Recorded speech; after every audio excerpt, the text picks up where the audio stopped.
한국어가 사람의 인생을 바꾼다고? 말도 안 돼. 이 문장을 처음 들었을 때 저는 단지 의심이 들었을 뿐이었습니다. 한국어가 그렇게 특별한 언어인가?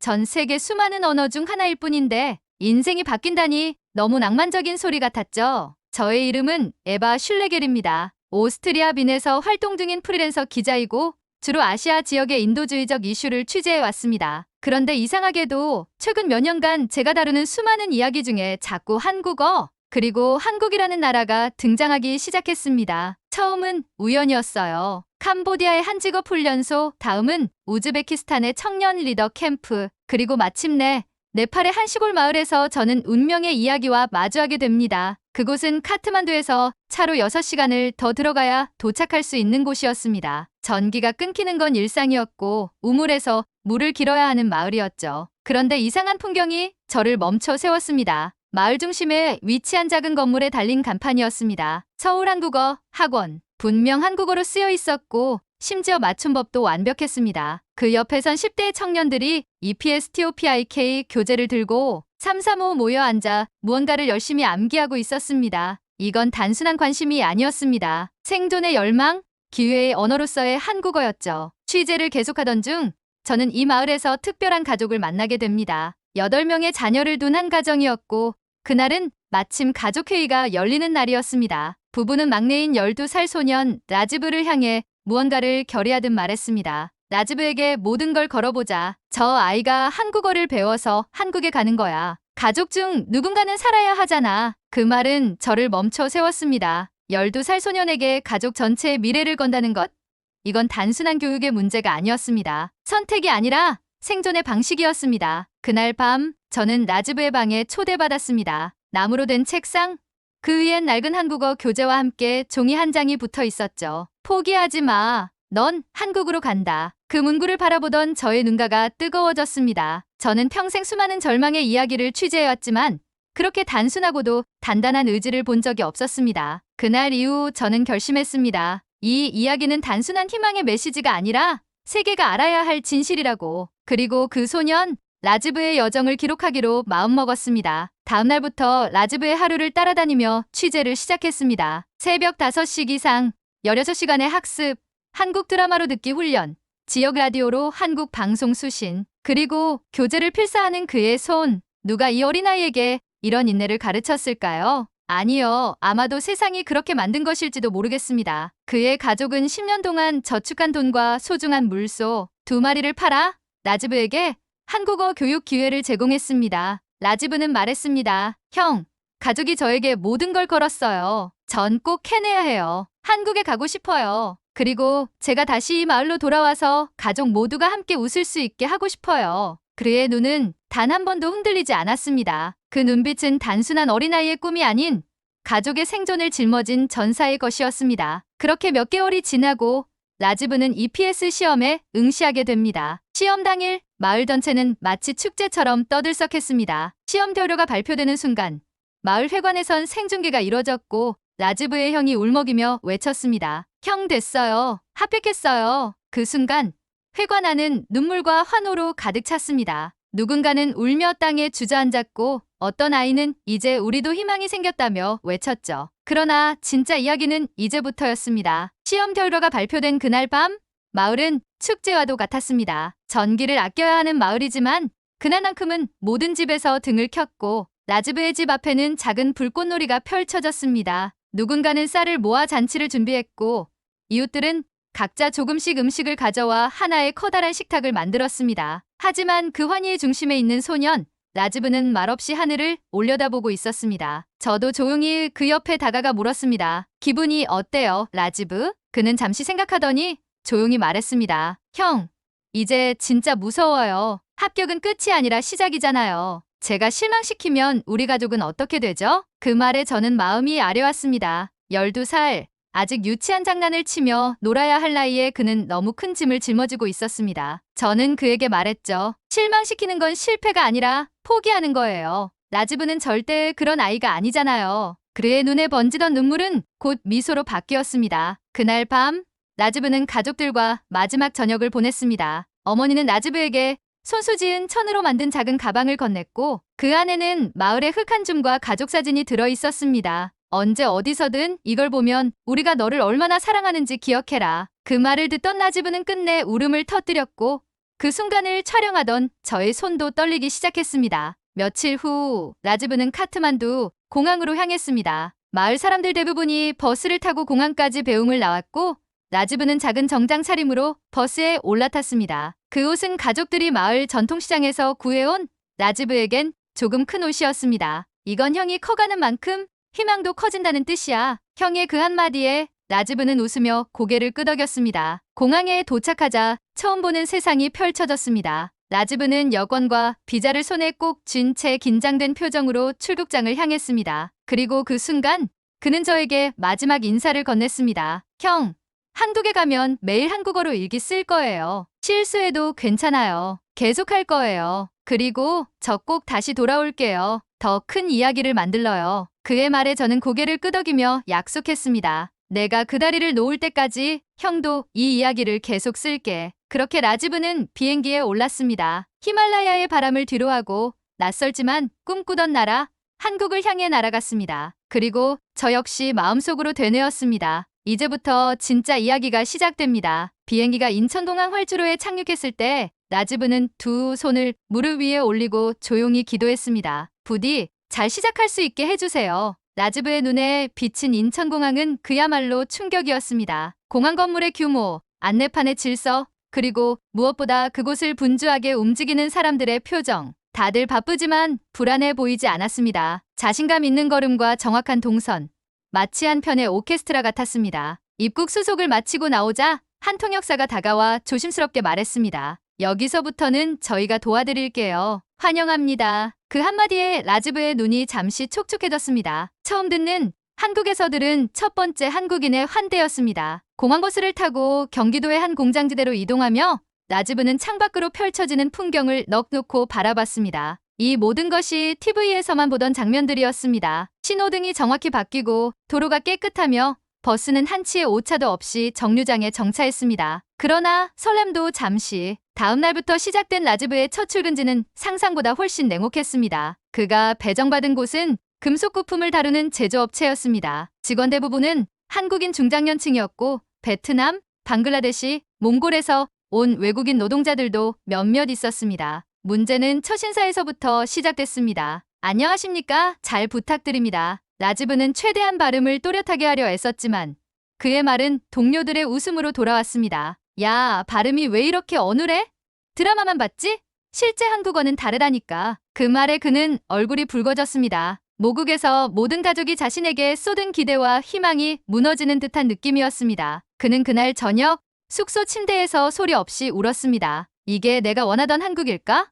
내가 여기서 살아갈 수 있을까? 하지만 그 다음날 그는 포기하지 않았습니다. 새벽 4시 반에 일어나 스마트폰으로 뉴스 발음을 따라하며 녹음하고 점심시간에는 혼잣말로 속담을 반복해 말했습니다. 그리고 점심시간이 되자 그는 용기를 내어 문제의 동료에게 다가갔습니다. 죄송한데요, 혹시 저 발음 연습 도와주실 수 있을까요? 점심시간 10분만 같이 이야기해 주시면 안 될까요? 그 동료는 처음에는 당황했지만 이내 피식 웃으며 말했습니다. 그래, 그 정도 열정이면 나도 도와주지 뭐. 나중에 한국어 왕 되면 밥 한 번 사. 그날부터 점심시간 한국어 파트너가 탄생했습니다. 그들은 매일 점심을 먹으며 짧은 회화를 나눴고 라지브는 매일 한 단어씩 정확하게 발음하는 연습을 반복했습니다. 조금씩 라지브의 발음이 또렷해지자 동료들의 반응도 바뀌기 시작했습니다. 오, 이제 진짜 한국 사람 같다? 어디서 그렇게 잘 배웠대? 그제야 라지브는 한국어가 문이 아니라 처음엔 벽이었음을 이해하게 됐습니다. 하지만 두 벽도 끈기와 진심으로 두드리면 결국 문이 되어 열릴 수 있다는 사실을 알게 되었죠. 그의 하루는 녹록지 않았지만 매일 밤 책상 위에 그 문장만은 바뀌지 않았습니다. 포기하지 마. 넌 한국으로 간다. 이제 그는 한국에 도착했고 더 이상 가는 중이 아닌 살아가는 중이었습니다. 하지만 그것이 끝이 아니었습니다. 진짜 시련은 예상치 못한 순간 한 끼 식사 중에 찾아왔습니다. 그날은 유난히 바람이 찼습니다. 라지브는 평소처럼 아침부터 공장에서 작업을 마치고 점심시간이 되자 동료들과 함께 구내식당으로 향했습니다. 식판에 담긴 메뉴는 제육볶음, 김치찌개, 콩나물 무침, 그리고 라지브가 가장 좋아하던 김치였습니다. 하지만 첫 숟가락을 입에 넣는 순간 그의 이마에 찡한 통증이 밀려왔습니다. 이가 시리다는 느낌은 이미 몇 주 전부터 있었습니다. 하지만 시간이 없다는 이유로, 돈이 부담된다는 이유로 참아왔죠. 그러나 그날은 달랐습니다. 김치 한 조각조차 씹지 못할 정도로 통증이 심했습니다. 라지브는 식사를 멈추고 조용히 식판을 밀어냈습니다. 그 순간 맞은편에 앉은 동료 중 하나가 비아냥거리듯 말했습니다. 역시 외국인은 김치는 못 먹나 보네. 너무 맵지? 주변에서 작은 웃음이 번졌고 라지브는 아무 말도 하지 못한 채 자리에서 일어났습니다. 식당을 나서는 그의 손은 떨리고 있었고 눈가도 뜨거워졌습니다. 역시 난 여기서 이방인일 뿐이야 라는 생각이 스쳤습니다. 숙소로 돌아온 그는 밤늦게까지 잠을 이루지 못했습니다. 이렇게까지 노력했는데 나 왜 여기에 있는 거지? 그의 마음은 무너지고 있었습니다. 그런 그에게 손을 내민 것은 또 다른 외국인이었습니다. 베트남 출신의 트롱 형이었습니다. 트롱은 라지브가 평소에도 존경하던 선배였고 이미 한국에서 3년째 근무 중이었습니다. 다음 날 트롱이 조용히 말했습니다. 라지브, 너 어제 많이 속상했지? 내가 괜찮은 치과 알아. 같이 가자. 라지브는 처음엔 망설였습니다. 병원 진료에 드는 돈, 예약 방법, 절차 모든 게 막막했습니다. 그러나 트롱은 손을 잡고 이끌었습니다. 그렇게 찾아간 한국의 치과는 그가 상상하던 것과는 전혀 달랐습니다. 깨끗하고 정돈된 대기실, 친절한 안내, 영어로 설명해주는 의사 선생님. 특히나 놀라웠던 것은 치료 속도와 비용이었습니다. 라지브 씨는 충치가 깊진 않네요. 신경 치료까진 안 해도 될 것 같고요. 오늘 안에 끝낼 수 있어요. 비용도 EPS 보험 적용돼서 크게 부담되지 않아요. 치료를 마친 후 간호사가 미소 지으며 말했습니다. 김치, 이제 마음껏 드셔도 돼요. 그 말에 라지브는 웃으며 고개를 숙였습니다. 그동안 느껴온 서러움과 외로움이 조금씩 녹아내리는 순간이었습니다. 병원을 나오며 트롱이 말했습니다. 형도 예전에 이런 일 있었어. 한국 사람들 중에 무례한 사람도 있지만 진심으로 도와주는 사람도 많아. 그걸 보는 눈을 너도 갖게 될 거야. 그날 이후 라지브는 자신을 조롱했던 동료를 다시 만났고 이번에는 정중히 말했습니다. 저 그날 김치 못 먹은 건 충치 때문이었어요. 제가 불쾌하게 해드렸다면 죄송합니다. 그 동료는 놀란 듯 잠시 말이 없더니 어색하게 웃으며 말했습니다. 아, 그런 거였구나. 미안. 난 그냥 장난으로 앞으로 같이 점심 먹자. 그날 라지브는 처음으로 진짜 가족 같은 동료를 얻었다고 느꼈습니다. 그리고 일주일 후 그는 한국어 스피치 대회에 참가하게 됩니다. 다들 연설문을 들고 있었지만 라지브는 손에 아무것도 들고 있지 않았습니다. 그는 무대 중앙에 서서 조용히 입을 열었습니다. 물소를 팔아 한국어를 배웠습니다. 그건 희생이 아니라 선물이었습니다. 그의 목소리는 떨렸지만 단 한 문장도 흐트러지지 않았습니다. 관중석에서 몇몇 이들의 눈시울이 붉어졌고 발표가 끝난 후 누군가 조용히 일어나 박수를 치기 시작했습니다. 곧이어 모든 사람이 기립박수를 보냈습니다. 그 순간 라지브는 확신했습니다. 여긴 제게 낯선 땅이 아니에요. 이제 이곳은 제 마음의 고향입니다. 스피치 대회 이후 라지브의 삶에는 조금씩 변화가 일어나기 시작했습니다. 공장 동료들은 점점 그를 외국인이 아니라 우리 직원 라지브로 받아들이기 시작했고 매주 금요일 점심마다 그의 주변 자리에 동료들이 하나둘 모여들었습니다. 오늘은 어떤 속담 알려줄 거야, 라지브 쌤? 이제는 형이 아니라 존경의 뜻을 담아 선생님이라 불리기도 했습니다. 그는 여전히 부족한 발음에 웃으며 정정해 주었고 어떤 날은 직접 적은 메모를 나눠주며 작은 한국어 수업도 진행했습니다. 하지만 라지브는 여기서 멈추지 않았습니다. 그날의 박수갈채는 그저 위로가 아니라 그의 존재 이유를 일깨워준 책임처럼 느껴졌기 때문입니다. 이 길이 혼자 걷는 길이라 생각했는데 이젠 누군가를 데려가야 할 길이 되었어요. 그는 퇴근 후 매일 조금씩 시간을 쪼개어 고향 마을에 있는 청년들을 위해 EPS 시험 대비 공부 자료를 영상으로 만들기 시작했습니다. 조촐한 스마트폰 하나와 간이 삼각대, 그리고 한국어 교재. 첫 영상은 EPS 문법 1강 주어와 서술어의 위치였습니다. 목소리는 여전히 어색하고 어눌했지만 그의 눈빛에는 진심이 담겨 있었습니다. 며칠 후 영상이 업로드된 그의 유튜브 채널 라지브의 한국어 달리에는 익숙한 이름의 댓글이 달렸습니다. 형, 저도 시작할게요. 우리도 한국 갈 수 있죠?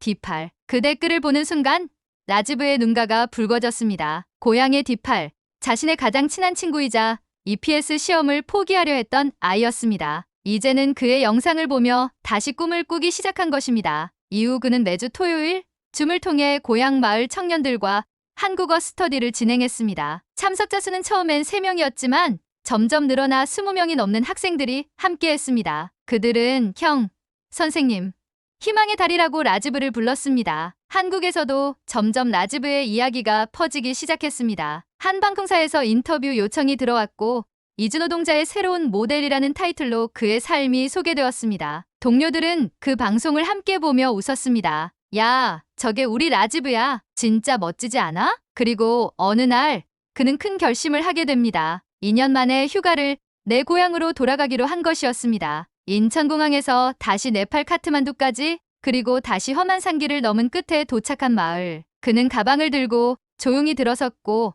마을 입구에서 믿을 수 없는 광경을 보았습니다. 플래카드가 곳곳에 걸려 있었고 라지브, 우리 모두의 자랑이라는 문구가 큼지막하게 적혀 있었습니다. 마을 사람들 전원이 그를 마중 나와 있었고 라지브의 어머니는 눈물을 흘리며 아들을 끌어안았습니다. 내가 우리 모두의 희망이구나. 그 순간 라지브는 알 수 없는 감정에 휩싸였습니다. 자신이 떠날 때 가족의 마지막 물소와 10년 저축을 등에 짊어졌던 그 순간이 머릿속을 스쳤습니다. 이제 그는 혼자가 아니었습니다. 그리고 다음 날 마을 회관에서 라지브는 작은 강연을 진행했습니다. 칠일판 앞에 선 그는 천천히 한국어로 말했습니다. 여러분, 저는 한국어로 기회를 얻었습니다. 하지만 그건 언어가 특별해서가 아니라 그 언어에 담긴 마음과 문화가 특별했기 때문이에요. 한국어는 제게 무기였지만 지금은 사람과 사람을 연결하는 다리가 되었습니다. 그리고 마지막으로 말했습니다. 여러분도 할 수 있어요. 한국어는 우리를 바꿀 수 있어요. 그리고 언젠가 여러분이 저보다 더 멋지게 그 다리를 놓을 수 있기를 바랍니다. 마을 아이들은 박수치며 외쳤습니다. 라지브 형처럼 될래요? 그 장면을 바라보며 라지브는 조용히 눈을 감았습니다. 그리고 속으로 이렇게 되뇌었습니다. 이제 내가 가야 할 곳은 언어가 희망이 되는 모든 곳이야. 고향에 머무는 며칠 동안 라지브는 매일 아침 산책을 나섰습니다. 히말라야 산맥의 웅장한 능선을 배경으로 고요한 마을의 새벽 공기를 마시며 그는 스스로를 되돌아보는 시간을 가졌습니다. 어릴 적 책상 앞에서 다짐했던 문장, 포기하지 마. 넌 한국으로 간다. 그 문장은 이제 다른 형태로 바뀌어 있었습니다. 포기하지 마. 넌 누군가의 길이 된다. 귀국 직전 밤, 가족들과 마지막 저녁을 함께 하던 자리에서 형이 물었습니다. 이제 형은 뭐가 제일 하고 싶어? 그는 잠시 침묵하다가 조용히 웃으며 말했습니다. 저는 한국에 다시 돌아가야 해요. 아직 해야 할 일이 남아있어요. 그리고 언젠가는 다시 여기로 돌아와서 이 마을에도 한국어 학교를 세우고 싶어요. 누구든지 꿈을 말할 수 있게요. 그의 말에 아버지는 깊은 숨을 들이켰고 어머니는 눈시울을 붉혔습니다. 하지만 그들 모두 알았습니다. 이제 이 아들이 단지 가족의 희망이 아니라 수많은 사람들의 길잡이가 되었다는 사실을. 한국으로 돌아온 라지브는 다시 공장으로 복귀했지만 그의 하루는 예전과 달랐습니다. 퇴근 후에는 온라인 스터디, 주말에는 오프라인 한국어 교실을 열었습니다. 점점 그의 활동이 알려지며 이주민센터, 공공기관, 다문화 가정들로부터 강연과 수업 요청이 쏟아졌습니다. 그의 유튜브 채널 라지브의 한국어 달리는 구독자 수십만 명을 넘겼고 그곳엔 각국의 언어로 댓글이 달렸습니다. 당신의 이야기에 울었습니다. 나도 한국어 시작할게요. 당신처럼 되고 싶어요. 그리고 마침내 그는 한국어 교육을 전동하기 위해 야간 대학에 입학하게 됩니다. 낮엔 공장에서, 밤엔 교실에서 그에게 한국은 이제 단지 일터가 아닌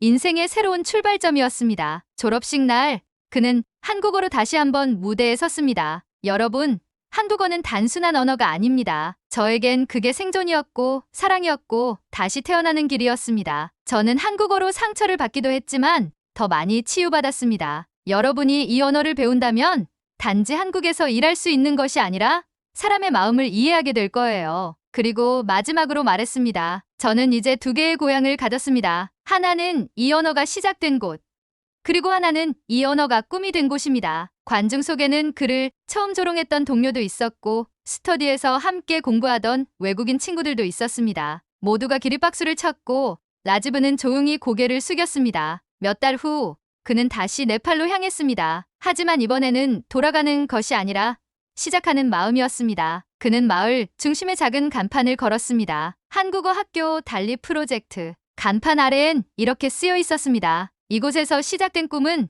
세상을 바꿀 수 있습니다. 그리고 라지브는 말합니다. 이제 내가 가야 할 곳은 언어가 희망이 되는 모든 곳입니다. 이게 진짜 된다고? 처음에는 다들 반신반의했습니다. 중국 내륙 어느 깊은 산골 마을, 바람은 거칠고 도로는 울퉁불퉁, 아이들의 눈동자엔 늘 포기가 깃들어 있었죠. 마을 교사들은 말했습니다. 애들이 학교를 3년, 4년 다녀도 이름 하나 못 써요. 도대체 왜일까요? 중국 문해력 통계에서 빠져있는 곳, 바로 이런 소수민족 마을들이었습니다. 활동가 리우 샤오페이는 이곳에서 10년을 보냈습니다. 아이들을 가르치고 같이 놀고 때로는 밥도 해줬죠. 그런데도 여전히 문제는 해결되지 않았습니다. 교과서엔 글자가 가득한데 아이들은 그림만 봅니다. 눈이 지나가는 자리에 의미는 남지 않았습니다. 그러던 어느 날 리우는 문해력 관련 국제보고서를 보다가 한 문장에서 걸음을 멈춥니다. 대한민국의 문해율은 99.9%에 달한다. 도저히 이해가 되지 않았어요.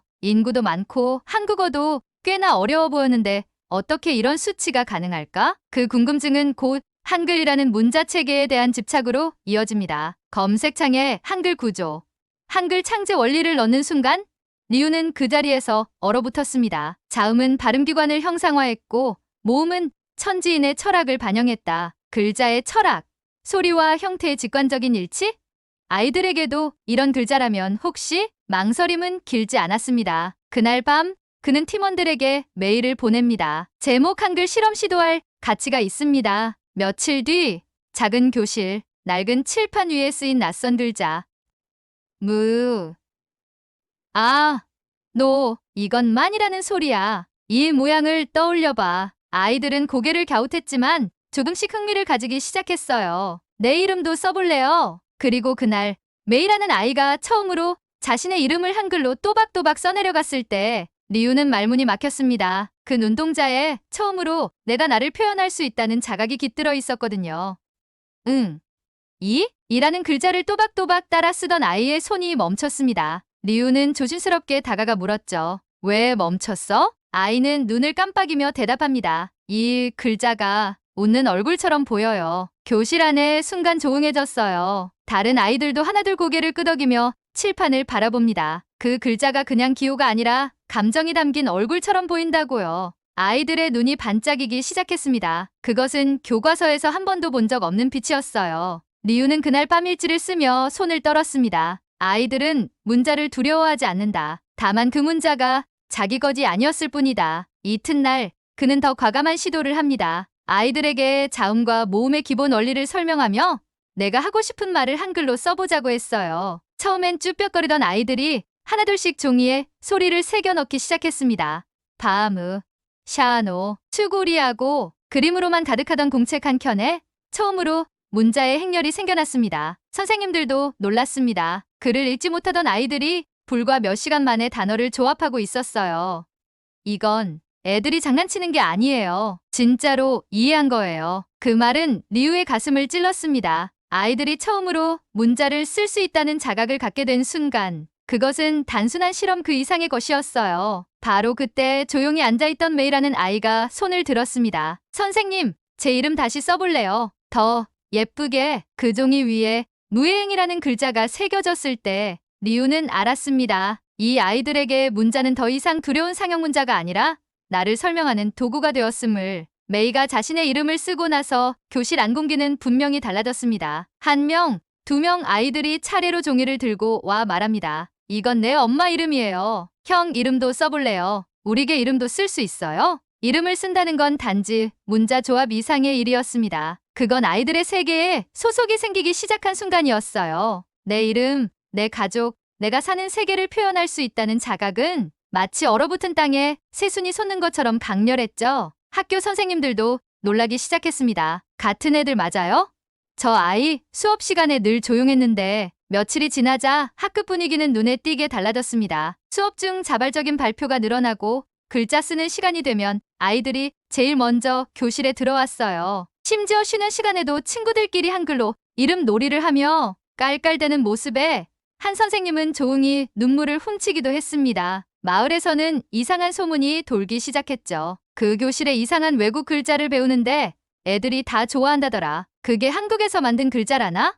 이상하게 잘 배운대. 설마 애들이 그 글자를 더 잘 배우는 건 아니겠지? 보수적인 어른들은 우려했지만 매일 밝아지는 아이들의 표정은 거짓이 아니었습니다. 리우 샤오페이는 늘 그렇듯 담담하게 일지를 씁니다. 아이들이 뭔가에 몰입한다는 건 학습의 가장 순수한 순간이다. 우리가 필요한 건 강제가 아닌 이해의 문을 여는 열쇠다. 그리고 그 열쇠가 어쩌면 사람을 위해 설계된 문자, 한글일지도 모른다는 생각은 그의 머릿속에서 점점 확신으로 자리 잡기 시작했어요. 리우 샤오페이는 자신도 모르게 웃고 있었습니다. 메이의 종이 그녀가 한글로 쓴 자신의 이름이 적힌 그 종이는 실험의 시작이자 조용한 혁명의 깃발이었죠. 몇 주 후 그는 소규모 워크숍을 엽니다. 초청된 대상은 인근 마을의 교사 7명. 흙먼지가 날리는 비포장 도로를 달려온 이들은 처음엔 반신반의했어요. 한국 글자?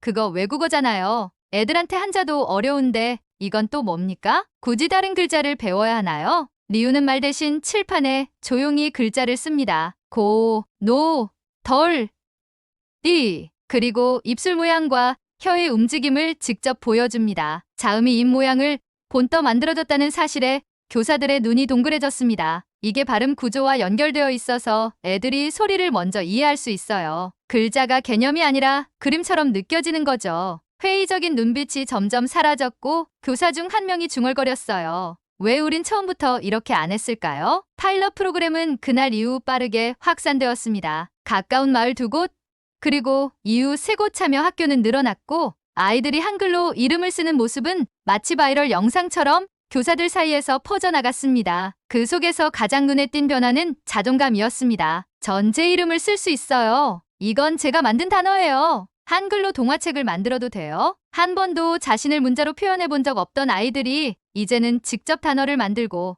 짧은 문장을 구성하고 친구에게 편지를 쓰기 시작했습니다. 중국식 전통교육에선 보기 어려운 모습이었어요. 기억과 암기가 중심이던 교실이 놀이와 탐구의 공간으로 바뀌어가는 겁니다. 이제 교육청도 이 흐름을 무시할 수 없게 되었습니다. 정말 이게 효과가 있는 건가? 한글을 통해 한자 이해력이 좋아졌다는 보고도 있다는데 실험적 도입이라도 해봐야 하지 않겠나? 그러나 동시에 반대도 거셌습니다. 중국 아이들에게 한국 문자를 가르친다고? 정체성 문제는 어떻게 할 건가? 리우는 알고 있었습니다. 이건 혁명이 아니에요. 그냥 아이들을 위한 작은 실험입니다. 하지만 그답고 조용한 실험이 점점 커다란 파문이 되어가고 있었죠. 3번째 마을 학교에서의 시연날, 리우는 칠판 앞에 서서 처음으로 긴장했습니다. 아이들의 눈빛은 기대보단 경계에 가까웠습니다. 하지만 그는 예전과 똑같이 조용히 한 글자를 적었습니다. 응아, 그리고 말했죠. 이건 아라고 읽어요. 놀랐을 때도 아플 때도 우릴 처음 부를 때도 아라고 해요. 지금부터 여러분 이름도 이 글자부터 시작해 볼 거예요. 교실은 조용했고 첫 번째 손을 든 아이는 5살 난 소녀였습니다. 제 이름은 아이롱이에요. 리우는 웃으며 글자를 써줬어요. 응, 아, 응, 이, 리, 오, 응. 이게 바로 너의 이름이야. 아이롱은 그 글자를 바라보다가 갑자기 입을 가리고 웃기 시작했습니다. 진짜 내 이름이다. 그 순간 수업 분위기는 한순간에 바뀌었어요. 글자가 아니라 나를 표현하는 소리의 퍼즐이라는 걸 아이들이 스스로 느낀 거죠. 이후 진행된 교사 대상 워크숍에선 더욱 인상적인 일이 있었습니다. 50대 후반의 장 선생님은 교실 한켠에 앉아 있다가 조용히 말했습니다. 나는 아이들 가르친 지 30년이 넘었는데 이렇게 밝은 눈빛은 처음이요. 근데 왜 우리가 한글을 쓰는 거죠?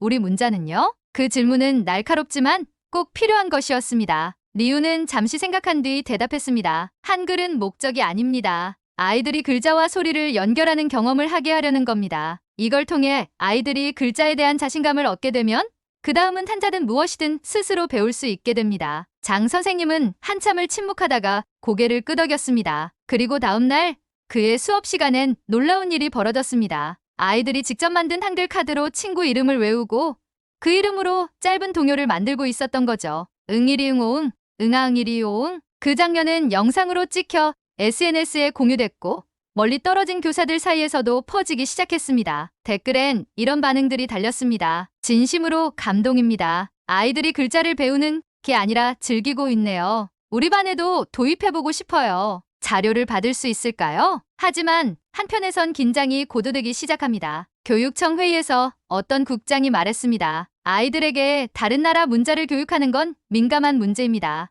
감성적으로만 접근해서는 안 됩니다. 리우는 회의실 밖에서 그 발언을 듣고 처음으로 마음이 무거워졌습니다. 나는 아이들을 위한 일을 하고 있는 걸까?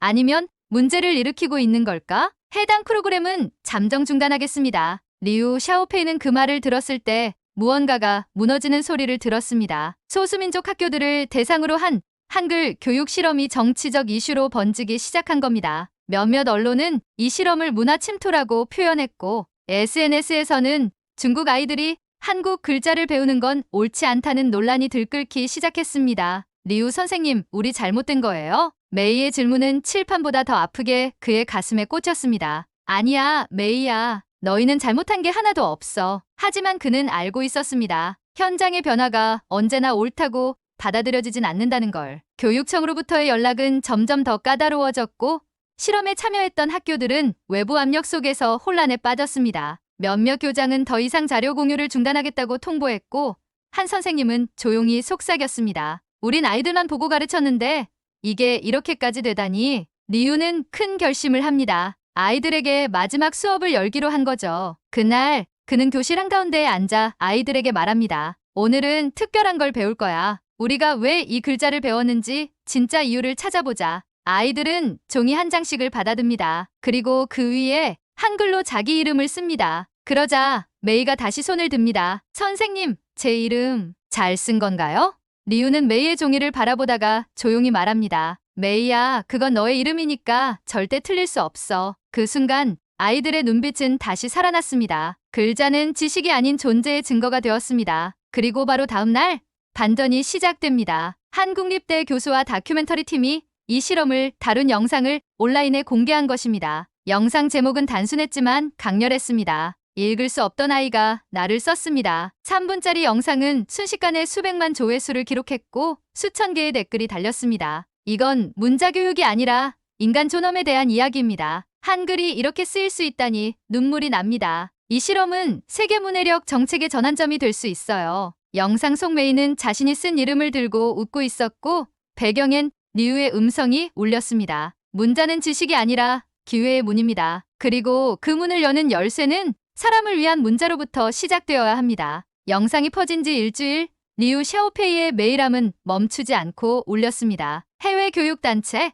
언어학 연구자, 교사들, 그리고 심지어 부모들까지 그들은 한결같이 말했습니다. 우리는 이 실험을 지지합니다. 글자 하나가 아이의 세계를 바꿀 수 있다는 걸 처음 알았어요. 당신은 단순한 교육자가 아니라 아이들의 문을 연 사람입니다. 심지어 멀리 한국에서도 연락이 왔습니다. 저희는 한글에 담긴 원리를 교육적 도구로 쓰고 있다는 소식에 깊은 감동을 받았습니다. 도울 수 있는 일이 있을까요? 리우는 처음으로 외롭지 않다는 기분을 느꼈습니다. 그동안 누구와도 공유하지 못했던 마음, 나는 아이들을 위해 이 길을 가는 것뿐입니다라는 신념이 이제는 공감의 언어로 변해 돌아오고 있었던 것이죠. 놀랍게도 몇몇 교육청 관계자들조차 조용히 연락을 해왔습니다. 공식적으로 말하긴 어렵지만 당신의 실험을 개인적으로 응원합니다. 아이들의 변화가 너무도 뚜렷합니다. 이건 부정할 수 없습니다. 그리고 어느 날 그는 메이의 부모로부터 편지를 받습니다. 저희 딸은 요즘 자기 이름을 하루에도 수십 번 씁니다. 그 이름이 그냥 부르는 소리가 아니라 자기가 누구인지를 말하는 방식이 되었거든요. 그 글을 읽는 순간 리우는 다시 처음 그 교실이 떠올랐습니다. 칠판 앞에서 응의를 쓰던 아이의 눈빛, 그리고 말없이 웃던 메이의 얼굴. 그는 다짐했습니다. 이건 끝이 아니야. 단지 시작일 뿐이야. 그리고 다시 작은 노트를 꺼내 한 줄을 씁니다. 문해는 기억의 기술이 아니라 자아의 각성이다. 봄이 되자 메이는 작은 노트를 하나 들고 리우에게 다가왔습니다. 표지는 색연필로 예쁘게 꾸며져 있었고 가운데엔 이렇게 쓰여 있었죠. 우리 반 이해하기. 노트 안엔 친구들 이름이 한글로 또박또박 쓰여 있었고 그 옆엔 그 아이가 좋아하는 것이 적혀 있었어요. 리퉁, 자전거를 잘 타요. 웨이웨이, 노래를 잘해요. 메이라는 내 이름이 예뻐서 자주 씁니다. 리우는 노트를 한 장 넘기며 아무 말도 하지 못했습니다. 그저 숨을 고르고 천천히 눈을 감았습니다. 이건 교육이 아니라 아이들 스스로 만들어낸 자기 세계의 지도였던 거죠. 한글은 도구였습니다. 하지만 그 도구는 이해할 수 있다는 희망을 만들었고 그 희망은 아이들의 손을 거쳐 표현하고 싶은 세계로 바뀌어가고 있었습니다. 그날 이후 아이들은 매일 아침 서로에게 편지를 썼습니다. 한글로 짧은 인사, 칭찬, 그리고 마음. 교실 한편엔 오늘의 한글 문장이라는 게시판이 생겼고 거기엔 이런 글도 붙었습니다. 내 친구는 웃을 때 눈이 반짝거려요. 나는 내 이름이 좋아요. 왜냐하면 내가 만든 글자니까요. 마을 사람들의 시선도 바뀌기 시작했습니다. 한 아버지는 말했습니다. 우리 애가 이름 쓰고 나서 자신감이 붙었어요. 자꾸 형한테도 가르쳐 주려고 하더라고요. 교육청에서도 조용히 연구 보고서를 수집하기 시작했고 한국립언어학연구소는 비문자 사회에서의 문자 적응 모델 사례로 이 실험을 주목하게 되었습니다. 리우는 다시 한번 깨달았습니다. 글자를 가르친 게 아니었다. 아이들에게 나를 표현할 수 있는 도구를 건넨 것이었다. 그 순간 그는 더 이상 실험이란 단어를 쓰지 않기로 마음먹었습니다. 이건 단순한 실험이 아니라 아이들과 함께 만든 새로운 시작이니까요. 몇 달 뒤 리우 샤오페이는 한국 서울의 작은 포럼 무대 위에 서 있었습니다. 그의 발표 제목은 단순했습니다. 한글 그리고 아이들의 이름. 그는 차분한 목소리로 이야기했습니다. 우리는 아이들이 글자를 배울 수 없다고 믿었습니다. 하지만 사실 아이들이 글자를 거부한 것이 아니라 글자가 아이들에게 닫혀 있었던 거였습니다. 스크린에는 메이의 노트가 비춰졌습니다. 이름 옆에 쓰인 문장.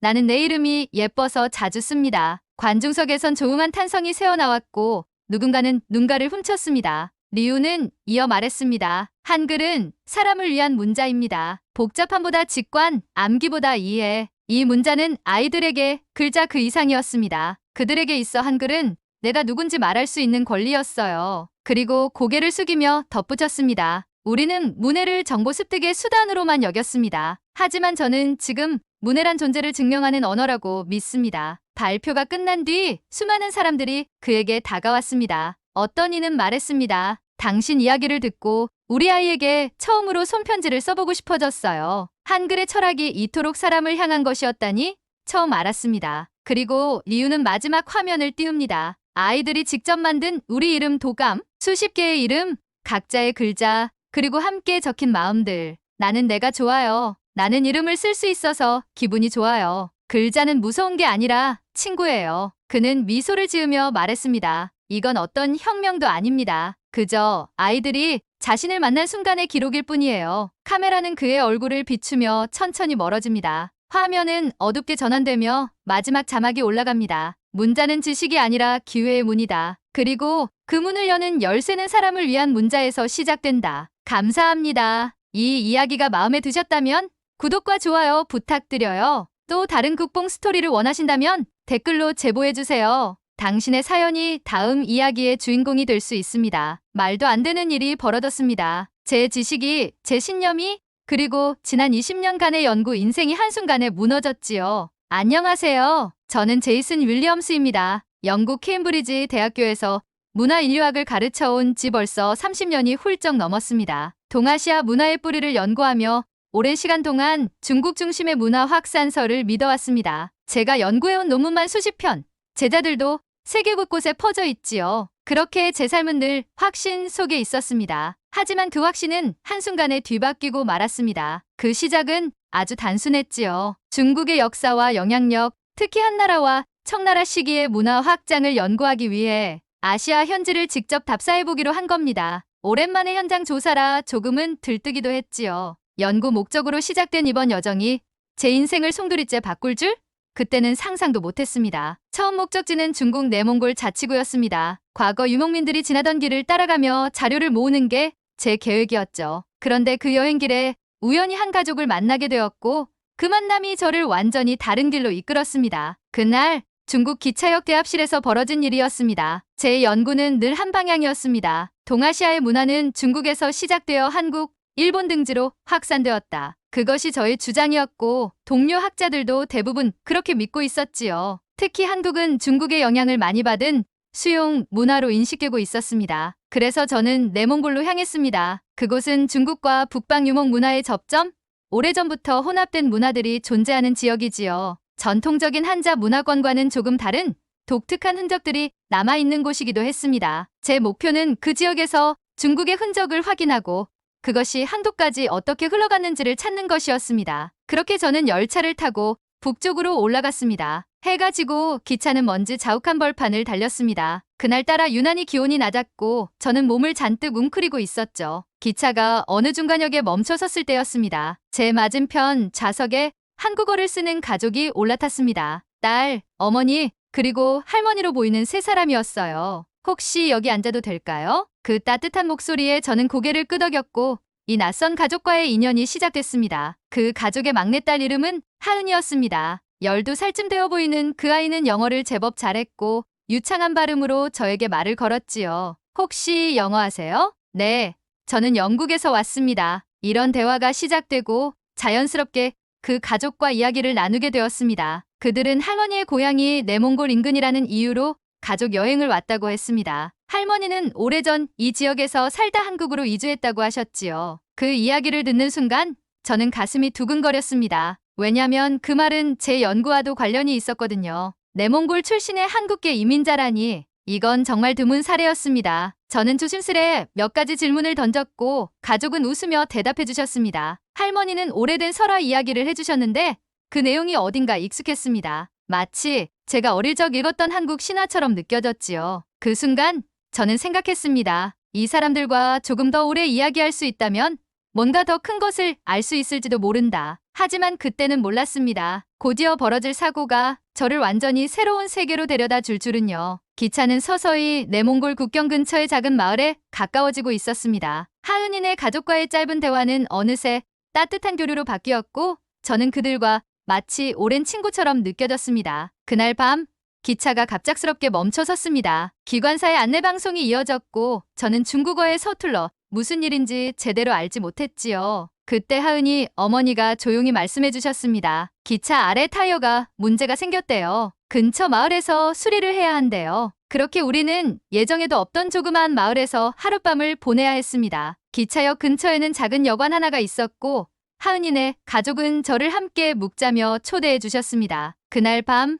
여관의 난로 앞에서 하은 할머니가 옛날 이야기를 들려주셨습니다. 그녀의 목소리는 조용했지만 이상하게도 제 마음속에 강하게 파고들었습니다. 그 내용은 놀랍게도 제가 대학 시절에 접했던 한국의 단군 신화와 너무도 닮아 있었습니다. 하늘에서 내려온 천신의 아들이 곰과 함께 살던 여인을 인간으로 바꾸었고 그 사이에서 아이가 태어났다는 이야기 말이에요. 저는 그 이야기를 들으며 등줄기에 전율이 흘렀습니다. 어떻게 이 먼 내몽골의 작은 마을에서 한반도의 신화와 흡사한 설화가 전해질 수 있단 말인가요? 할머니는 아무렇지 않게 이야기를 마치며 저에게 묻더군요. 영국군도 이런 이야기 들어보셨나요? 저는 웃으며 고개를 끄덕였지만 마음속은 복잡한 감정으로 소용돌이치고 있었습니다. 그날 밤 저는 그 여관방에서 잠을 이루지 못했습니다. 제 안에 어떤 것이 뒤흔들리고 있었거든요. 그리고 다음날 아침 우리의 기차는 다시 출발할 예정이었지만 또 하나의 사고가 저를 붙잡았습니다. 하은이네 가족의 차 그리고 저희가 함께 타게 된 차량의 타이어가 그만 펑 하고 터져버린 겁니다. 한참을 고속도로 한가운데서 서 있다가 도움을 요청할 수밖에 없었지요. 그렇게 찾아온 마을, 그곳이 바로 부랴투족의 마을이었습니다. 그곳에서의 이야기는 그야말로 제가 평생 믿어온 것을 송두리째 뒤흔드는 여정의 시작이었죠. 그날 아침 우리는 타이어 펑크로 인해 예정에 없던 길로 접어들었습니다. 도로 한가운데서 무력하게 서 있던 그 순간 저는 잠시 하늘을 올려다보았습니다. 어딘지 모르게 낯설고 차가운 공기 속에 묘한 긴장감이 감돌았지요. 잠시 후 저 멀리서 흙먼지를 일으키며 다가오는 낡은 트럭 한 대가 보였습니다. 트럭에 타고 있던 중년 남성이 우리를 향해 손을 흔들었고 그는 더듬거리는 중국어로 근처 마을까지 데려다 주겠다고 했습니다. 하은이 아버지는 조금 망설이다가 고맙다며 그 제안을 받아들였고 우리는 그렇게 낯선 마을로 향하게 되었습니다. 그 마을은 제가 평생 한 번도 들어본 적 없는 이름이었습니다. 호시리 마을, 나무와 돌을 엮은 독특한 형태의 집들, 집마다 걸려있는 독수리 깃털, 장식, 그리고 눈을 가늘게 뜨고 다가오는 사람들의 표정. 그들은 분명 이방인을 경계하면서도 따뜻하게 맞이해 주었지요. 어디서 왔어요? 한국?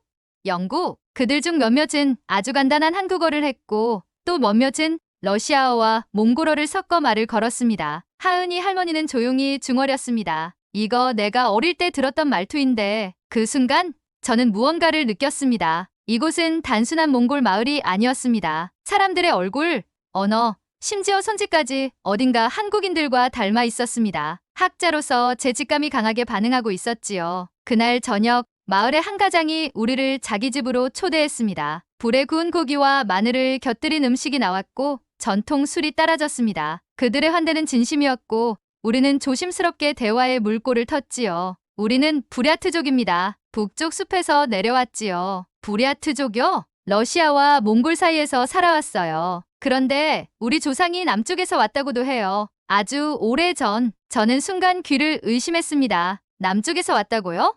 어디서 많이 들어본 말이지 않나요? 그들은 자신들의 전통 의상을 보여주었고 그중 몇몇은 한복과 아주 흡사했습니다. 무늬는 다르지만 옷의 구성이나 색감, 거치마의 형태는 눈에 익숙한 것이었어요. 그리고 결정적으로 그들이 설날 비슷한 명절을 지내는 모습을 보며 저는 경악을 금치 못했습니다. 작은 탁자에 음식을 올리고 가족들이 절을 하고 연을 날리고 예시하기를 나누는 그 풍경이 너무도 한국 같았습니다. 하은이 어머니가 속삭이듯 말했죠. 여기 우리 고향 같은 느낌이에요. 그 순간 저는 이 마을이 단순한 민속촌이 아니라는 확신이 들었습니다. 이곳은 무언가 아주 깊은 뿌리를 가진 사람들의 땅이었습니다. 부랴트족은 많은 이야기를 들려주었습니다. 그중 하나는 신년을 기념하는 백색날이라는 의식이었습니다. 흰색 옷을 입고 새해를 맞이하며 조상에게 기도하는 전통인데 그 풍습은 놀랍게도 한국의 설날과 거의 흡사했습니다. 음식도 마찬가지였습니다. 밥 위에 다양한 나물과 고기를 올린 후 참기름을 뿌려 먹는 식사 방식은 마치 비빔밥을 연상케 했지요. 아이들은 나무로 만든 장난감을 들고 놀았고 어른들은 연날리기를 하며 하늘에 소원을 비는 의식을 이어갔습니다. 할머니는 이 모습을 보시고 눈가에 눈물이 맺히셨습니다. 이건 내가 6살 때 외할머니께 배운 놀이예요. 저는 그날 밤 부랴트족 장로와 마주 앉아 오랜 시간 이야기를 나눴습니다. 그는 저에게 말했습니다. 우리 민족은 북방에서 왔지만 하늘에서 온 사람들과 섞였어요. 그 사람들은 바다 건너 남쪽으로 떠났고 우리는 여기에 남았지요. 그 순간 제 몸에 소름이 돋았습니다. 이 말은 단순한 전설이 아니라 실제 역사일지도 모른다는 생각이 스쳤기 때문입니다. 장로의 말이 끝나고 저는 무언가에 홀린 듯 마을을 천천히 둘러보았습니다. 저녁 노을이 깔린 작은 광장에서는 아이들이 돌을 쌓으며 놀이를 하고 있었고 한쪽에서는 나무판 위에 조심스레 무언가를 새기고 있는 노인이 보였습니다. 저는 조심스레 다가가 그 판을 들여다보았습니다. 거기에는 제가 케임브리지에서 본 적 있는 아주 오래된 청동 거울 무늬와 유사한 문양이 새겨져 있었습니다. 처음엔 우연이라 생각했습니다. 그런데 그 문양을 감싸고 있는 곡선 형태와 중심의 해 모양까지 한국의 신라시대 고분에서 출토된 청동 유물과 거의 일치하고 있었습니다. 심장이 쿵 내려앉는 기분이었습니다. 저는 노인에게 그것이 어디서 온 것이냐고 묻자 노인은 손가락으로 북쪽 하늘을 가리켰습니다. 저기 아주 먼 북쪽 숲에서 전해졌어요. 우리 조상이 남긴 거지요. 그가 한참 침묵한 뒤 제 손을 조심스럽게 잡으며 말했습니다. 우리는 늘 들었어요. 언젠가 바다 건너 동쪽에서 우리를 찾으러 누군가 온다고. 그 말이 무슨 뜻인지 곱씹을수록 가슴 한켠이 저릿해졌습니다. 그 순간 저는 하은이 할머니를 떠올렸습니다. 그분이 말하셨던 그 익숙한 느낌의 정체 그리고 저 또한 처음 만났을 때 느꼈던 설명하기 어려운 유대감. 이것이 단지 언어의 유사성이나 생활 방식 때문만은 아니라는 걸 저는 느낄 수 있었습니다. 이 사람들은 단순히 과거의 전통을 보존한 이방인들이 아니라 어쩌면 한국인의 또 다른 형제 민족일지도 모른다는 생각이 들었습니다. 그날 밤 저는 침망 속에서 한참을 눈뜬 채로 있었습니다. 제 인생에서 이렇게 큰 충격은 없었지요. 그리고 알 수 없는 사명감 같은 것이 피어오르기 시작했습니다. 이 이야기를 꼭 밝혀야 한다. 전 세계 사람들에게 그리고 특히 한국인들에게 알려야 한다. 그렇게 저는 이제껏 신봉해오던 학문의 틀 밖으로 나아갈 결심을 하게 되었습니다. 그 마을에서의 식사는 매번 흥미로웠습니다. 아침이 되면 커다란 솥에서 뚝배기처럼 끓여낸 탕을 나누어 먹고 점심에는 나물과 고기, 곡류가 정갈하게 담긴 접시들이 줄지어 나왔습니다. 그런데 그중 하나, 색색의 나물과 고기를 섞어 비벼 먹는 그 음식은 제가 아는 한국의 비빔밥과 너무도 닮아 있었습니다. 처음엔 착각이라고 생각했습니다. 하지만 조심스레 묻자 마을 아주머니가 말하셨지요. 우리 조상들이 전해준 방식이에요. 이렇게 먹어야 건강하다고 했지요. 그 말을 들으며 저는 잠시 어머니를 떠올렸습니다. 제가 어린 시절 아플 때마다 어머니는 늘 나물과 밥을 섞어 손으로 비벼주시며 말씀하셨죠. 이렇게 먹어야 속이 편하단다. 낯선 마을, 낯선 사람들? 그런데 그들이 건넨 음식이 제 기억 속의 온기와 맞닿아 있다는 사실은 설명하기 힘든 감정을 불러일으켰습니다. 그리고 저는 스스로에게 묻기 시작했습니다. 이들이 배운 걸까? 아니면 우리와 뿌리가 같은 걸까? 식사를 마친 후 마을에서는 정기적으로 열리는 놀이 행사가 있었습니다. 아이들과 어른들이 함께하는 이 행사는 일종의 민속 축제였지요. 그런데 그곳에서 제가 본 놀이는 바로 한국의 씨름이었습니다. 물론 완전히 똑같지는 않았습니다. 무릎을 꿇고 시작하지는 않았지만 상대의 허리를 잡고 중심을 무너뜨리는 방식은 흡사했고 그 승부 방식과 환호성까지도 너무 익숙했어요. 이건 한국에서도 하는 놀이예요. 그래요?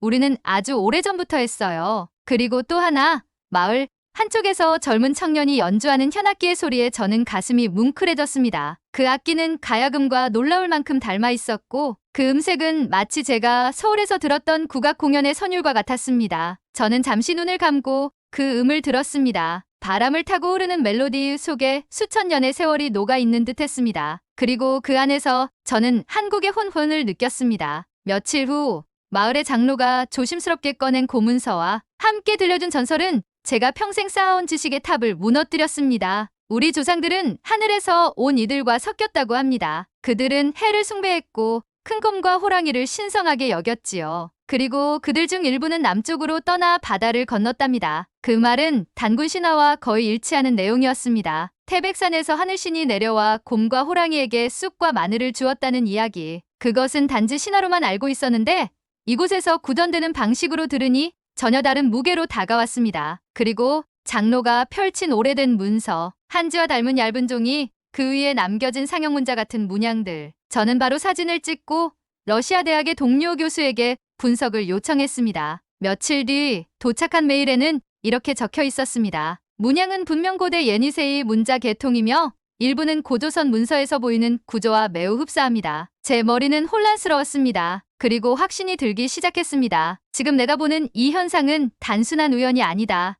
이건 연결된 역사다. 그날 밤 저는 손에 쥔 고문서를 내려다보며 멍하니 있었습니다. 단군 신화. 그동안 학자들 사이에서는 단지 신화적 요소로 치부되어 왔던 그 이야기가 지금 이곳 내몽골의 깊은 산중에서 실제로 구전되고 있다니. 하늘에서 온 이들이 곰과 호랑이의 땅에 내려왔다. 바다를 건너 남쪽으로 떠난 이들, 그리고 태양과 별, 산을 숭배했던 전통, 이 모든 것이 어쩌면 상징이 아니라 수천 년 전 실제 있었던 역사적 이주와 문화 이동의 기억일지도 모른다는 생각이 들었습니다. 저는 한동안 손에서 펜을 놓을 수 없었습니다. 그날 밤 저는 마치 고백하듯 일지를 썼습니다. 나는 지금까지 너무 많은 것을 놓치고 있었다. 신화는 상징이 아니다. 신화는 기록이다. 이 마을에서 전해지는 이 이야기들은 한 민족의 기억이며 그 기억은 한국의 뿌리와 이어져 있다. 그리고 그날 밤 하은이 할머니가 제게 다가오셨습니다. 어디선가 구한 듯 작은 바구니를 건네셨지요. 그 안에는 작은 돌멩이 하나와 종이 쪽지 하나가 들어있었습니다. 쪽지에는 이렇게 쓰여 있었습니다. 그곳에서도 이 이야기를 전해주세요. 이건 우리 모두의 이야기니까요. 그 글씨는 분명 한국어였습니다. 떨리는 손으로 쪽지를 잡고 저는 깊은 숨을 들이쉬었습니다. 그 순간 제 마음 한켠이 뜨거워지며 평생 학문에만 묶여있던 제 자아가 비로소 깨어나는 듯한 기분이 들었지요. 그건 단지 한 연구자의 변화가 아니었습니다. 그건 한 사람으로서의 각성이었습니다. 그 설화를 들은 후 저는 마치 어딘가로 빨려 들어가는 듯한 감각에 사로잡혔습니다. 오래된 문서와 이야기 속에서 느껴지는 무게는 단순한 구전 민담이 아닌 공동의 기억처럼 다가왔습니다. 그리고 저는 이 기억의 조각들이 학문적 증거로 이어질 수 있을지 두려움과 동시에 강렬한 기대를 품게 되었지요. 다음 날 아침 저는 카메라와 녹음기를 챙겨 마을 장로들과 다시 만났습니다. 조심스럽게 질문을 던졌고 그들은 놀랄 만큼 성실하게 대답해 주었습니다. 하늘에서 내려온 이들이 해를 숭배하며 노래를 만들었고 그 노래는 세대를 이어 지금까지도 불리고 있다는 말에 저는 녹음기를 켜며 정중히 요청했습니다. 그 노래 들려주실 수 있을까요? 조용한 마당 한복판에서 시작된 그 노래는 느리고 낮은 선율로 흘러나왔습니다. 그 안에는 산을 향한 존경, 하늘을 향한 그리움, 그리고 돌아갈 고향에 대한 노래가 담겨 있었습니다. 해 뜨는 쪽으로 해 지는 날 돌아오리. 푸른 물 지나 붉은 산 넘어서 흙 위의 형제들이 기다리는 그날까지 저는 숨을 삼켰습니다. 이 노래는 어느 나라 언어로도 완전히 설명할 수 없는 한과 정이 담겨 있었습니다. 이건 분명히 한국인의 정서였습니다. 그리고 저는 더 이상 주저할 수 없다는 생각에 이르렀습니다. 지금 당장 이 마을에서 수집한 이야기들과 물건들, 유물, 영상, 그리고 DNA 샘플을 들고 서울대학교의 동료 교수에게 연락해야 한다는 결심이 들었지요. 그날 밤 저는 인터넷이 겨우 잡히는 언덕 위에서 서울대 인류학과 최 교수님께 긴 이메일을 보냈습니다. 그 메일의 마지막 문장은 이렇게 마무리됐습니다. 지금 이 순간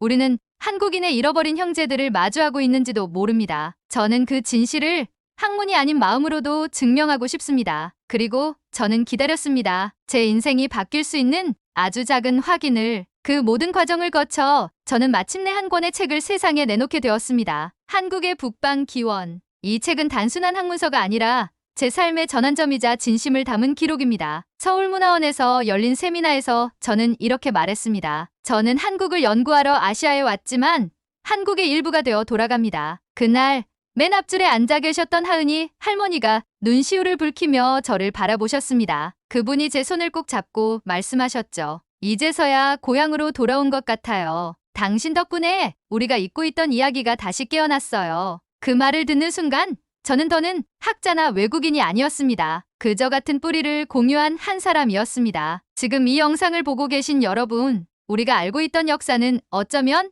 시작에 불과할지도 모릅니다. 혹시 여러분도 기억하고 싶은 우리의 이야기가 있다면 댓글로 남겨주세요. 그리고 이 이야기들이 계속 이어질 수 있도록 구독과 좋아요 잊지 마세요. 감사합니다. 이것은 한 학자의 고백이자 모든 한국인에게 바치는 보고서입니다. 저는 워싱턴에서 열린 국제안보 포럼에 참석하기 위해 출장 온 군사 전문 기자입니다. 이번 포럼은 전 세계 군사 전문가와 정부 고위 관계자들이 모여 각국의 군사력을 논의하는 자리로 특히 최근 동북아 안보 정세에 대한 관심이 집중되어 있었죠. 한국 역시 중요한 동맹국으로서 주목받을 것이라 기대했는데 예상과는 전혀 다른 분위기가 펼쳐졌습니다. 포럼이 시작되자마자 미국 대표로 나온 브라운 박사가 자신감 넘치는 목소리로 미국의 군사력이 세계 최강이라고 주장했습니다. 그는 최신 항공모함, 전력과 핵 잠수함, 그리고 최첨단 스텔스 전투기 등을 강조하며 미국은 전 세계를 안정시키는 절대 강자라고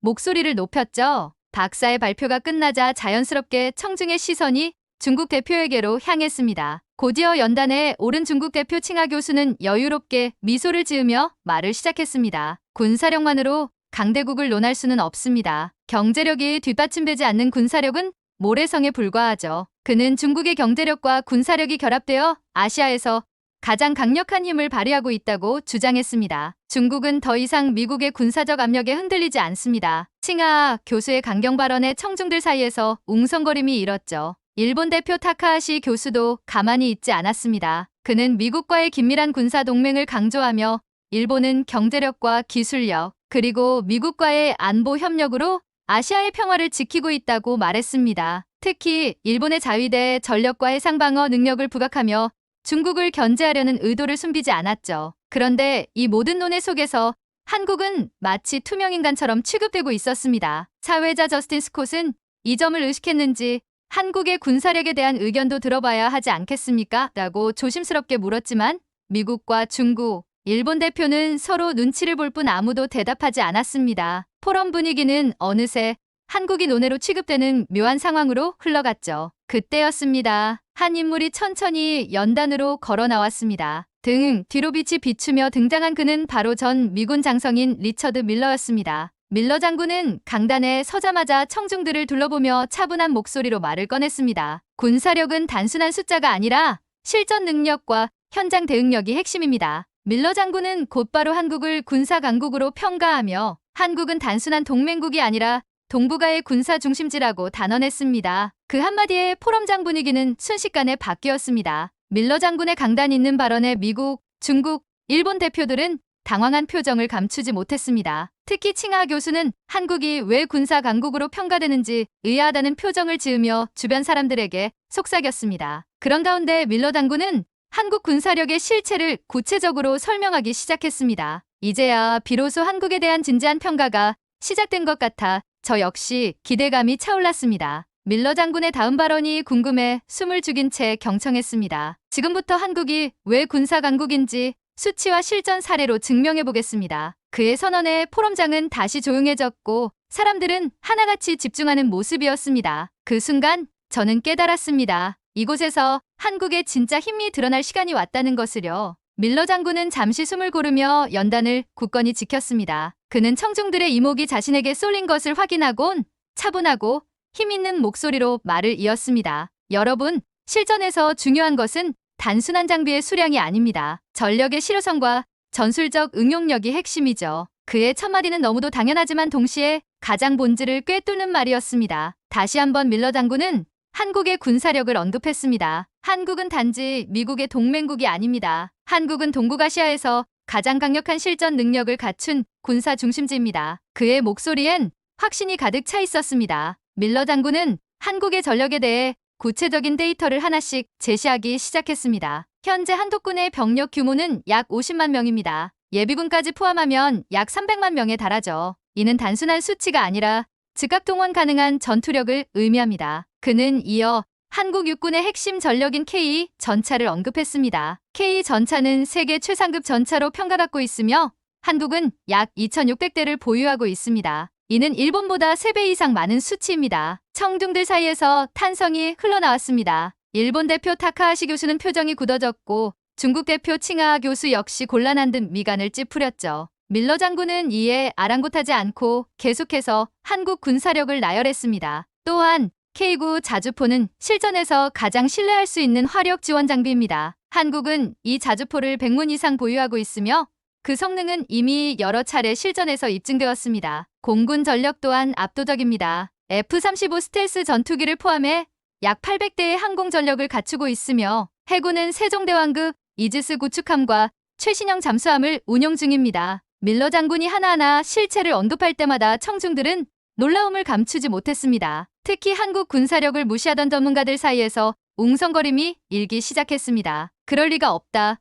왜 한국에 대해 잘 몰랐지? 라는 반응들이 이어졌죠. 그 순간 저는 강단에 서 있는 밀러 장군의 얼굴을 유심히 살폈습니다. 그는 흔들림 없이 자신감 있게 말을 이어갔습니다. 여러분, 단지 전력 규모나 장비의 숫자가 중요한 것이 아닙니다. 가장 중요한 것은 그 전력이 실전에서 어떻게 작동하느냐입니다. 한국은 이를 증명해낸 국가입니다. 잠시 침묵이 흘렀습니다. 포럼장이 무겁게 가라앉은 듯한 분위기 속에서 밀러 장군은 마지막으로 한마디를 덧붙였습니다. 한국의 군사력은 단지 방어만을 위한 것이 아닙니다. 언제든지 필요할 때 즉각 대응할 수 있는 실전 능력 중심의 군사력입니다. 그 말에 몇몇 전문가들은 고개를 끄덕였습니다. 미국 대표 브라운 박사조차도 밀러 장군의 설명에 더 이상 반박하지 못하는 듯했습니다. 하지만 중국 대표 칭하 교수는 잠시 말을 멈추고 무언가를 고민하는 표정이었습니다. 아마도 밀러 장군의 발언이 앞으로의 논의 흐름을 바꾸리라는 것을 직감한 듯했습니다. 밀러 장군의 발언이 끝나자 저 역시 마음속에서 묘한 자부심이 피어올랐습니다. 한국의 군사력이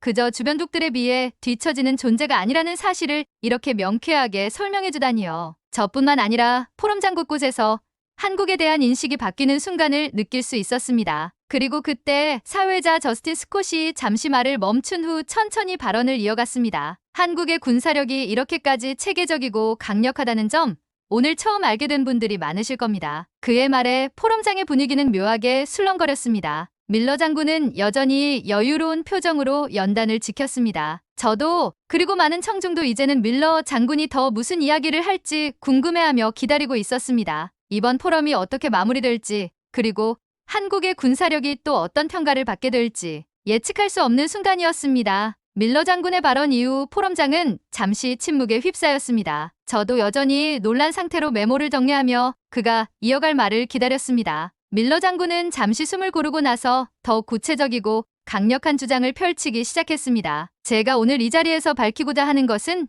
단지 수치상의 우월함이 아닙니다. 한국의 군사력은 실전 경험과 준비 태세 면에서 타의 추종을 불허합니다. 그는 이어 한국이 최근 수년간 진행해 온 다양한 실전 훈련과 전술개혁 사례를 하나씩 제시했습니다. 한국군은 매년 대규모 한미연합훈련을 통해 전쟁 억제와 방어 능력을 실질적으로 점검하고 있습니다. 최근 진행된 을지 자유의 방패 훈련에서는 실시간 전장 시뮬레이션을 통해 북한의 핵미사일 위협에 대응하는 방어 체계를 점검했습니다. 밀러 장군의 설명이 끝나자 포럼장 여기저기서 고개를 끄덕이는 모습이 보였습니다. 미국 브라운 박사도 자신의 노트에 무언가를 적으며 심각한 표정을 짓고 있었죠. 또한 여러분이 간과하고 있는 사실이 있습니다. 한국군은 동북아 지역에서 가장 고도화된 기술을 접목한 군사 시스템을 보유하고 있습니다. K-전차와 K-9 자주포뿐만 아니라 LSAM과 같은 차세대 미사일 방어 시스템을 통해 다층 방어망을 구축하고 있습니다. 이 부분에서 일본 대표 타카하시 교수의 얼굴이 굳어졌습니다. 그는 서둘러 자신의 노트북을 열어 K-전차와 LSAM 관련 자료를 검색하는 모습이었습니다. 밀러 장군은 미소를 지으며 말을 이어갔습니다. 특히 K-전차는 독일제 전차를 능가하는 기동성과 화력을 갖추고 있습니다. K-9 자주포는 해외에서도 선호하는 모델로 폴란드와 핀란드, 인도 등 여러 국가에서 대량 도입하고 있습니다. 그 말에 일부 청중들이 수군거리기 시작했습니다. 그게 사실인가? 미군이 인정하는 수준이면 정말 대단하네. 라는 목소리가 들려왔습니다. 그러자 중국 대표 칭하 교수가 반박에 나섰습니다. 하지만 전차와 자주포만으로 군사력을 논할 수는 없습니다. 공군력과 해군력에서도 한국은 미국이나 중국에 비해 열세 아닙니까? 칭하 교수의 도발에도 밀러 장군은 당황하지 않고 바로 응수했습니다. 좋습니다. 공군 전력에 대해 이야기해보죠. 밀러 장군은 다시 스크린을 가리키며 자료를 띄웠습니다. 현재 한국 공군은 F-35 스텔스 전투기를 포함해 약 800대의 전투기를 운용 중입니다. 특히 공중급유기 도입으로 작전 반경을 확장했습니다. 이는 주변국 대비 매우 강력한 전력입니다. 이어 해군력에 대해서도 설명했습니다. 한국 해군은 세종대왕급 이지스 구축함을 중심으로 한 대양 해군 체계를 갖추고 있으며 최신형 도산한 창호급 잠수함은 국내 기술로 개발된 디젤 전기 잠수함 중 최고 성능을 자랑합니다. 미국 대표 브라운 박사는 고개를 끄덕이며 수긍하는 듯 보였지만 중국 칭하 교수는 여전히 이해할 수 없다는 표정이었습니다. 그때 일본 대표 타카하시 교수가 손을 들며 발언을 요청했습니다. 하지만 한국은 여전히 핵무기가 없습니다. 핵전력 없이 어떻게 지역 안보 균형을 맞출 수 있다는 말입니까? 그 순간 포럼장의 공기가 일순간 무거워졌습니다. 핵 문제는 언제나 민감한 주제였기 때문이죠. 밀러 장군은 잠시 침묵하다 이내 단호하게 입을 열었습니다. 핵무기가 전부는 아닙니다. 하지만 한국은 원자력 기술과 고순도 우라늄 가공 능력을 갖추고 있습니다. 필요하다면 단기간 내에 핵무기 생산이 가능한 국가입니다. 청중들 사이에서 긴장감이 감돌았습니다. 일본 대표는 당혹스러운 표정으로 주변을 둘러보았고 중국 대표도 눈을 크게 뜨고 믿을 수 없다는 듯 고개를 저었습니다. 밀러 장군은 그들의 반응을 보며 마지막으로 한마디를 덧붙였습니다. 한국은 핵무기를 보유하지 않았을 뿐 그 잠재력을 무시할 수는 없습니다. 중요한 것은 이러한 기술을 평화적 목적에 사용하고 있다는 점입니다. 이 한마디에 포럼장은 다시금 숙연해졌습니다. 밀러 장군의 발언은 단순한 수치를 넘어서 한국의 전략적 위치와 책임감을 강조한 것이었죠. 저는 그 순간 한국이라는 나라의 깊이를 다시 한번 깨달았습니다. 단지 군사력뿐만 아니라 기술적 가능성과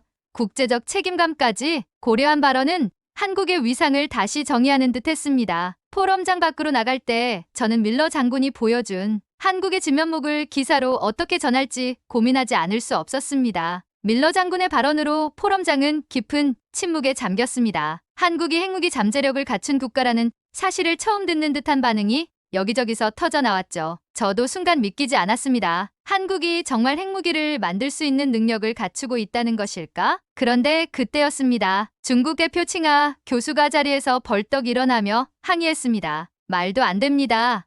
한국이 핵무기 개발 능력을 가지고 있다고요? 이는 동북아의 군사 균형을 무너뜨릴 위험한 발언입니다. 칭하 교수의 강한 어조에 포럼장 분위기는 급격히 긴장감으로 가득 찼습니다. 일본 대표 타카하시 교수도 고개를 끄덕이며 맞장구를 쳤죠. 그렇습니다. 한국이 핵 능력을 갖춘다면 이는 매우 심각한 문제입니다. 미국이 이를 묵과할 수 있겠습니까? 밀러 장군은 이들의 반발에도 전혀 동요하지 않았습니다. 오히려 더 침착한 목소리로 상황을 정리하려 했습니다. 칭하 교수님, 타카하시 교수님, 먼저 제가 명확히 짚고 넘어가겠습니다. 한국은 비핵화 원칙을 고수하고 있습니다. 제가 강조한 것은 한국이 단지 기술적으로 핵무기 개발 능력을 보유하고 있다는 점입니다. 핵을 보유하지 않았다는 사실이 한국의 평화적 입장을 반증하는 것 아닙니까? 그의 반문에 중국과 일본 대표들은 말을 잇지 못했습니다. 그러자 밀러 장군은 조금 더 나아가 한국의 전략적 위치를 강조했습니다. 여러분이 놓치고 있는 중요한 사실이 있습니다. 한국은 단지 군사력만 강한 국가가 아닙니다. 전쟁 억지력과 방어 전략을 동시에 구축하며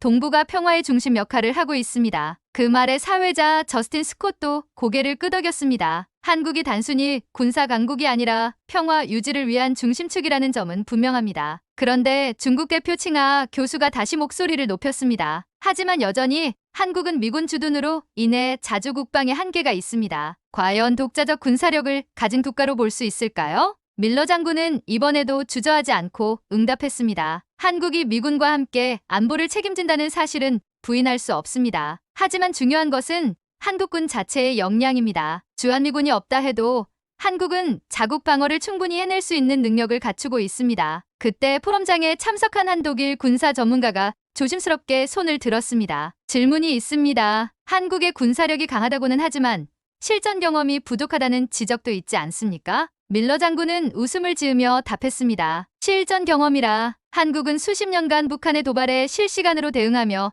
세계에서 가장 복잡한 안보 환경에 노출되어 있습니다. 실전 경험이 부족하다는 건 오해입니다. 북한과의 군사적 대치 상황은 이미 수많은 실전 대비 훈련을 의미합니다. 이 발언에 독일 전문가도 고개를 끄덕였고 청중들 사이에서도 수긍하는 분위기가 감돌았습니다. 밀러 장군은 이어 한국의 대응 체계를 강조했습니다. 한국은 대규모 군사훈련뿐만 아니라 전자전과 사이버 방어 능력에서도 타의 추종을 불허합니다. 단지 전통적 군사력뿐만 아니라 첨단 기술 기반의 안보 전략을 구축한 국가입니다. 그러자 미국 대표 브라운 박사가 나섰습니다. 밀러 장군의 발언에 전적으로 동의합니다. 한국은 동맹국으로서의 역할뿐 아니라 독립적 군사력 면에서도 매우 중요한 위치를 차지하고 있습니다. 한미동맹은 결코 일방적 의존 관계가 아닙니다. 브라운 박사의 지지 발언에 일본 대표 타카하시는 안색이 어두워졌고 중국 대표 칭하 교수도 더 이상 반박하지 못한 채 고개를 돌렸습니다. 그때였습니다. 사회자 저스틴 스콧이 마이크를 잡고 발표했습니다. 오늘 포럼을 통해 명확해진 사실이 있습니다. 한국은 단지 미국의 동맹국이 아니라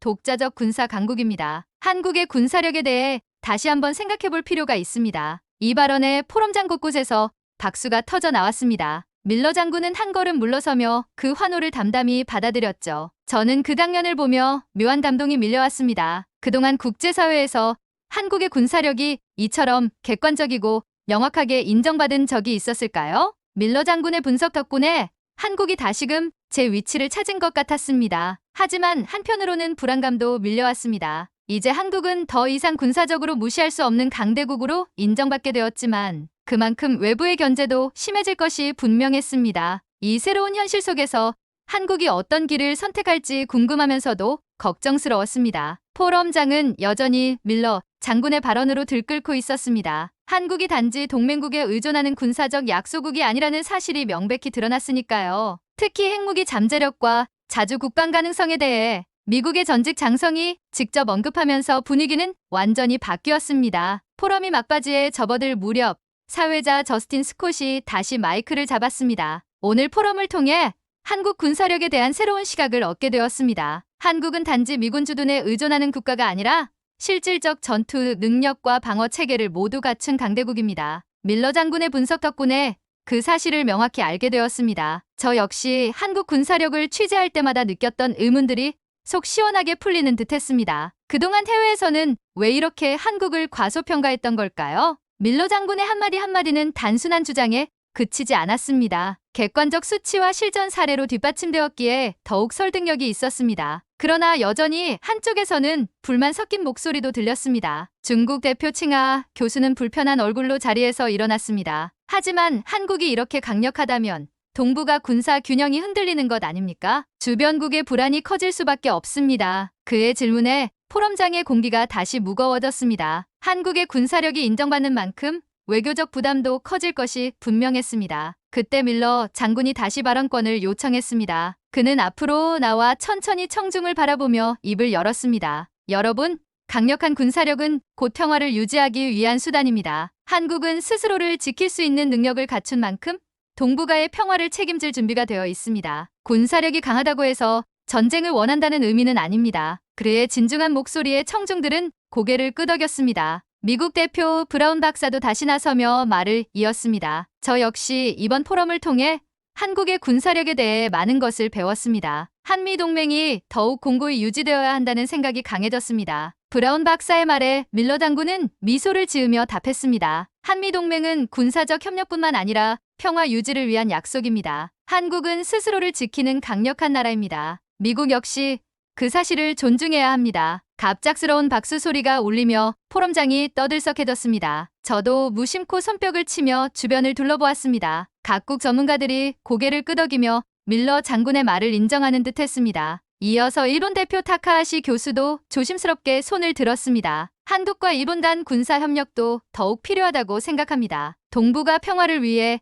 한국의 역할을 존중해야 한다는 점 공감합니다. 칭하 교수도 마지못해 고개를 끄덕였습니다. 한국의 군사력이 이렇게 발전했을 줄은 몰랐습니다. 오늘 많이 배웠습니다. 그제야 포럼장의 긴장이 풀리며 자연스러운 대화가 이어졌습니다. 밀러 장군은 마지막으로 사회자를 향해 인사를 전했습니다. 이번 포럼에서 중요한 사실 하나를 다시 확인했습니다. 군사력은 단순한 숫자가 아니라 국가의 의지와 준비 태세에서 나온다는 점입니다. 한국은 이제 강력한 동북아의 중심이자 평화 수호자입니다. 포럼이 종료된 후 사람들은 삼삼오오 모여 한국의 군사력에 대해 이야기를 나눴습니다. 저도 다른 기자들과 함께 취재 내용을 정리하며 감정을 가다듬었습니다. 한국은 작은 나라가 아니다. 밀러 장군이 남긴 이 한마디는 단순한 슬로건이 아닌 현실이 되었습니다. 그동안 자칫 무시되었던 한국의 군사력이 이제는 명백히 인정받는 현실이 되었음을 실감했습니다. 귀국길에 오르며 저는 포럼장에서 느꼈던 자부심을 떠올렸습니다. 한국이 이렇게 강하고 스스로를 지킬 준비가 되어 있다는 사실이 자랑스러웠습니다. 앞으로 한국이 군사적, 외교적 강국으로 더욱 자리 잡아갈 것을 생각하니 가슴이 벅차올랐습니다. 비행기 창밖으로 워싱턴의 야경이 펼쳐졌지만 제 마음속에는 자랑스러운 태극기가 펄럭이고 있었습니다.